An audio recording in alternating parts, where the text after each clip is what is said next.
ਪਹਿਲਾਂ ਬਹੁਤ ਕੰਮ ਸੀ ਜੋ ਕਸ਼ਮੀਰੀ ਕੀ ਮੋਤੀ ਕੀ ਸਾਡੇ ਵਾਲਦ ਨੂੰ ਉਸਤਾਦ ਆਉਂਦੇ ਹੁੰਦੇ ਸੀਗੇ ਅਤੇ ਕੰਮ ਹੀ ਉਹਨਾਂ ਦੇ ਰੋਜ਼ੀ ਬਣਦੀ ਸੀਗੀ, ਮਤਲਬ ਬੱਚਿਆਂ ਨੂੰ ਖਾਣ ਜੋਗੀ। ਖਤਮ ਹੋ ਰਿਹਾ ਇਹ 'ਚ ਹੁਣ ਮਸ਼ੀਨੀ ਦੌਰ ਆ ਗਿਆ। ਹੁਣ ਇਹ 'ਚ ਅੱਗੋਂ ਬੱਚਿਆਂ ਨੂੰ ਆਖਣ ਰੋਟੀ ਕਮਾ ਕੇ ਖਾਈ, ਉਹ ਨਹੀਂ ਗੱਲ ਹੈ, ਪ੍ਰਾਫਿਟ ਕੋਈ ਨਹੀਂ ਹੈ ਜੀ।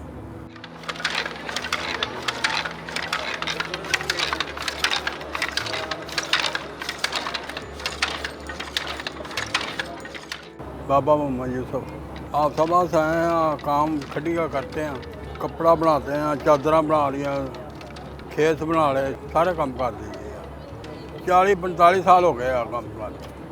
20 साल का हाँ मैं जो उम्र मेरी जो मैं इस काम से पिया हाँ, इस वे 65-66 साल की उम्र हो गई।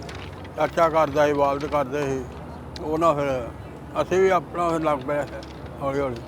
चादर लग जाते 3-4 घंटे चादर बनाई दी है। आ तानी बना ये पहला टाइम लगता है तो सारी दिहाड़ी लग जाती तानी बनाने लगे, जो बनाने लगे फिर 2 घंटे लग जाते, 3 लग जान चादर बनाने क्योंकि तानी तनी होनी फिर बाना ही बाना बिच। तो हुण कम नहीं आया, मैं अपना करदा बच्चों नहीं सिखाया। हुण मैं खद्दर कमालिया खद्दर बनता पाया। कमालिया खद्दर जिहड़ा ठंडा हुंदा वा, गर्मी च भी पाओ, सर्दी च पाओ गर्म लगेगा, गर्मियों च पाओ ठंडा लगेगा। क्वालिटी मतलब अपनी मर्जी है ना, मतलब भावें हौला बना लो कपड़ा, भावें भारा बना लो।